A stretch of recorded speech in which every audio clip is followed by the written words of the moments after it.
Chapter 1. There dwelt a man in Babylon called Huasim, and he took a wife whose name was Susanna, the daughter of Kelshaz, a very fair woman, and one that feared the Lord. Her parents also were righteous, and taught their daughter according to the law of Moses. Now Huasim was a great rich man, and had a fair garden joining unto his house, and to him resorted the Jews, because he was more honorable than all others. The same year were appointed 2 of the ancients of the people to be judges, such as the Lord spake of, that wickedness came from Babylon from ancient judges, who seemed to govern the people. These kept much at Huasim's house, and all that had any suits in law came unto them. Now when the people departed away at noon, Susanna went into her husband's garden to walk. And the 2 elders saw her going in every day, and walking, so that their lust was inflamed toward her.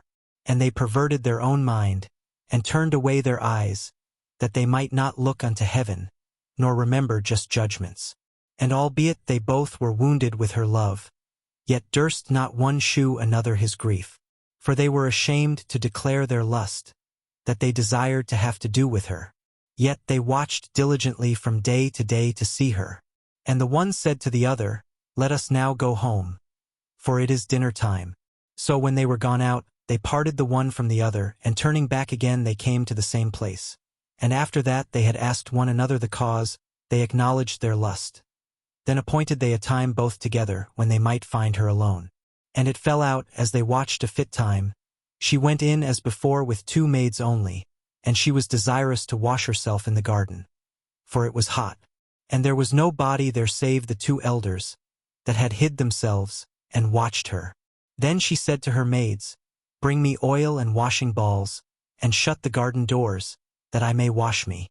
And they did as she bade them, and shut the garden doors, and went out themselves at privy doors to fetch the things that she had commanded them. But they saw not the elders, because they were hid.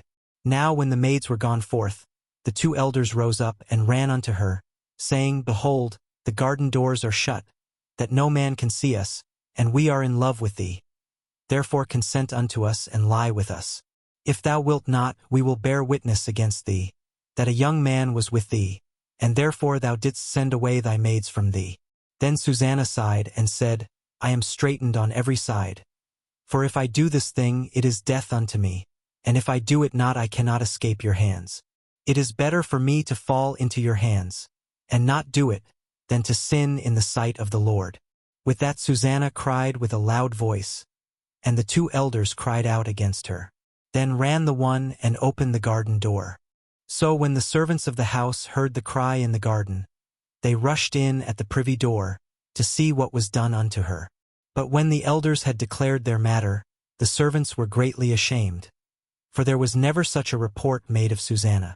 And it came to pass the next day, when the people were assembled to her husband Huasim, the 2 elders came also full of mischievous imagination against Susanna to put her to death, and said before the people, Send for Susanna, the daughter of Kelshaz, Huasim's wife. And so they sent. So she came with her father and mother, her children, and all her kindred. Now Susanna was a very delicate woman, and beauteous to behold.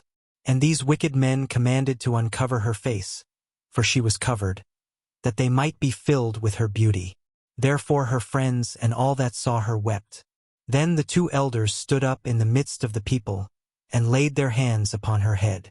And she weeping looked up toward heaven, for her heart trusted in the Lord. And the elders said, As we walked in the garden alone, this woman came in with 2 maids, and shut the garden doors, and sent the maids away.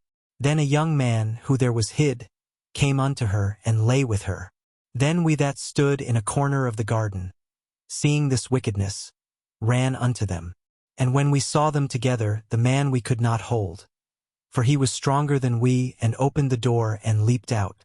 But having taken this woman, we asked who the young man was, but she would not tell us. These things do we testify. Then the assembly believed them as those that were the elders and judges of the people. So they condemned her to death. Then Susanna cried out with a loud voice, and said, O everlasting God, that knowest the secrets, and knowest all things before they be. Thou knowest that they have borne false witness against me, and, behold, I must die, whereas I never did such things as these men have maliciously invented against me. And the Lord heard her voice. Therefore when she was led to be put to death, the Lord raised up the Holy Spirit of a young youth whose name was Daniel, who cried with a loud voice, I am clear from the blood of this woman. Then all the people turned them toward him, and said, What mean these words that thou hast spoken? So he standing in the midst of them said, Are ye such fools, ye sons of Israel, that without examination or knowledge of the truth ye have condemned a daughter of Israel? Return again to the place of judgment, for they have borne false witness against her. Wherefore all the people turned again in haste, and the elders said unto him, Come, sit down among us, and shew it us, seeing God hath given thee the honor of an elder. Then said Daniel unto them, Put these two aside one far from another, and I will examine them. So when they were put asunder one from another, he called one of them, and said unto him, O thou that art waxen old in wickedness, now thy sins which thou hast committed aforetime are come to light. For thou hast pronounced false judgment, and hast condemned the innocent, and hast let the guilty go free, albeit the Lord saith, The innocent and righteous shalt thou not slay. Now then, if thou hast seen her, tell me, under what tree sawest thou them companying together? Who answered, Under a mastic tree. And Daniel said, Very well. Thou hast lied against thine own head. For even now the angel of God hath received the sentence of God to cut thee in two. So he put him aside, and commanded to bring the other, and said unto him, O thou seed of Shinon, and not of Judah, beauty hath deceived thee, and lust hath perverted thine heart. Thus have ye dealt with the daughters of Israel, and they for fear companied with you. But the daughter of Judah would not abide your wickedness. Now therefore tell me, under what tree didst thou take them companying together? Who answered, Under an home tree. Then said Daniel unto him, Well, thou hast also lied against thine own head. For the angel of God waiteth with the sword to cut thee in two, that he may destroy you. With that all the assembly cried out with a loud voice, and praised God, who saveth them that trust in him. And they arose against the two elders, for Daniel had convicted them of false witness by their own mouth. And according to the law of Moses they did unto them in such sort as they maliciously intended to do to their neighbor, and they put them to death. Thus the innocent blood was saved the same day.